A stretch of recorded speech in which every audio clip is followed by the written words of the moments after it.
Okay guys, I think I'm just going to read to you the first chapter, or a couple pages, because, yeah, it was really good. Anything can happen in the blink of an eye. Anything at all. 1, 2, 3, blink. A girl's laughing with her friends.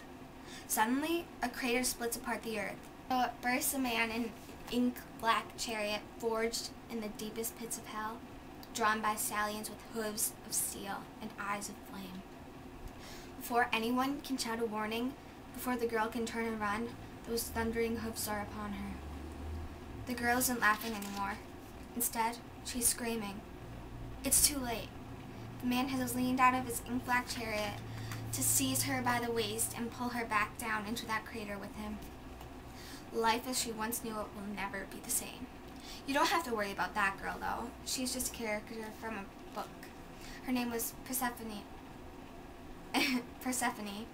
And her being kidnapped by Hades, the god of the dead, and taken to live with him in the underworld, was how Greeks explain the changing of the seasons. It's what's known as an origin myth. What happened to me? That's no myth. A few days ago, if you told me some story about a girl who had to live with a guy in his underground palace for 6 months out of the year, I'd have just laughed. You think that girl has problems? I'll tell you who has bigger problems. Me. Way bigger ones than Persephone. Especially now, after what happened the other night in the cemetery. What really happened, I mean. The police think they know, of course. So does everyone at school.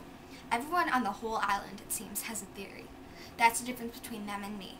They all have theories. I know. So who cares what happened to Persephone? Compared to what happened to me, that's nothing. Persephone was lucky, actually, because her mom showed up to bail her out. No one's coming to rescue me. So take my advice. Whatever you do, don't blink.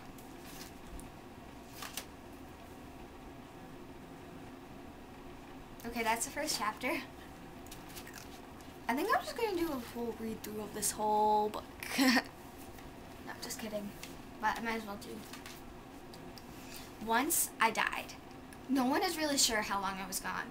I was flatlined for over an hour. But I was also hypothermic, which is why, once they warmed me up, the defibrillators, along with a massive dose of epinephrine, brought me back. That's what the doctors say, anyway. I have a different opinion about why I'm still among the living. But it's one I've learned not to share with people. Did you see a light? That's the first thing everyone wants to know when they find out I died and came back. It's the first thing my 17-year-old cousin Alex asked me tonight at Mom's party. Did you see a light? No sooner were the words out of Alex's mouth than his dad, my Uncle Chris, slapped him on the back of the head. Ow, Alex said, reaching up to rub his scalp. What's wrong with asking if she saw a light? It's rude, Uncle Chris said tersely. You don't ask people who died that. I took a drink from the soda I was holding. Mom hadn't asked me if I wanted a huge welcome to Isla Huizo's Pierce party. But what was I going to say? She was so excited about it. She'd apparently invited everyone she knew back in the old days, including her entire family, none of whom had ever moved, except Mom and her younger brother Chris, from the 2-mile by 4-mile island off the coast of South Florida on which they'd been born. Except that Uncle Chris hadn't exactly left Isla Huizos to go to college, get married, and have a kid, the way Mom had. But the accident was almost 2 years ago, Alex said. She still can't be sensitive about it. He looked at me. Pierced, he said, his voice sarcastic. Are you still sensitive about the fact that you died and then came back to life nearly 2 years ago? I tried to smile. I'm fine with it, I lied. Told you, Alex said to his dad. To me, he said. So did you or did you not see a light? I took a deep breath and quoted something I'd read on the internet. Virtually all NDEs will tell you that when they died, they saw something, often some kind of light. What's an NDE? Uncle Chris asked, scratching his head beneath his Isla Huizos bait and tackle baseball cap. Someone's who's had a near-death experience, I explained. I wished I could scratch beneath the white sundress Mom had bought me to wear for the evening. It was too tight in the chest, but I didn't think that would be polite, even if Uncle Chris and Alex were family. Oh, Uncle Chris said. NDE, I get it. NDEs, I read, could suffer from profound personality changes and difficulties readjusting to the life after, well, death. Pentecostal preachers who come back from the dead had ended up joining biker clubs. Leather-clad bikers had gotten up and gone straight to the nearest church to be born again. I thought I'd done pretty well for myself, all things considered. Although when I glanced through the files my old school had sent over after it was suggested that my parents find an alternative education solution for me, which was their polite way of saying I'd been expelled after the incident last spring, I saw the Westport Academy for Girls may not necessarily have agreed. Pierce has a tendency to disengage. Sometimes she just drifts off, and when she does choose to pay attention, she tends to hyperfocus, but not generally on the point of the lesson. Weschler and TOVA testing suggested. But that particular report had been written during the semester directly following the accident, more than a year before the incident, in which I'd had more important things to worry about than homework. Those jerks even kicked me out of the school play, Snow White, in which I'd been cast as the lead. How had my drama teacher put it? Oh yeah, I seemed to be identifying a little too much with poor, undead Snow White. I don't see how I could have helped it at the time, really, because in addition to having died, I had also been born as rich as a princess, thanks to Dad. He's CEO of one of the world's largest providers of products and services to the oil, gas, and military industries. Everyone's heard of the company. It's been in the news a lot, especially lately.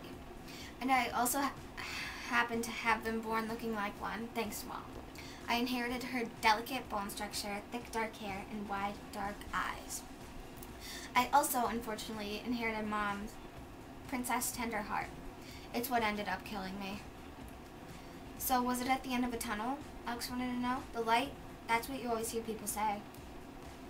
Your cousin didn't go into the light, his father said, looking worried beneath his baseball cap. If she had, she wouldn't be here. Quit pestering her. It's okay, I said, smiling at Uncle Chris. I don't mind answering his questions. I did, actually. But hanging around in the backyard with Uncle Chris and Alex was better than being inside with a bunch of people I didn't know. Turning to Alex, I said, some people do say they saw a light at the end of a tunnel. None of them knows exactly what it was, but they all have theories. Like what? Alex asked. Thunder rumbled off in the distance. It wasn't loud. The people inside the house probably couldn't hear it, what with all the laughter and the splashing of the waterfall over in the pool and the music playing on the indoor-outdoor stereo speakers. Not so headphone but I knew it had felt the first of light. Not he either, even though it wasn't time at 8 o'clock at night in early September in South Florida, every Saturday in July at high noon. It was a storm outside, and it was heading in our direction. I don't know. I thought of some more things I heard. Some of them think the light is a pathway to the spiritual dimension, one accessible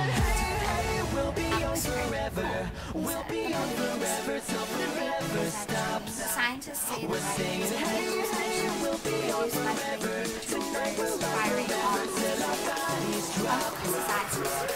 I like galaxies.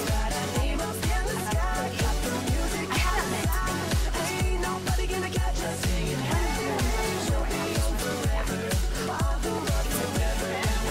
I felt more uncomfortable than ever in my two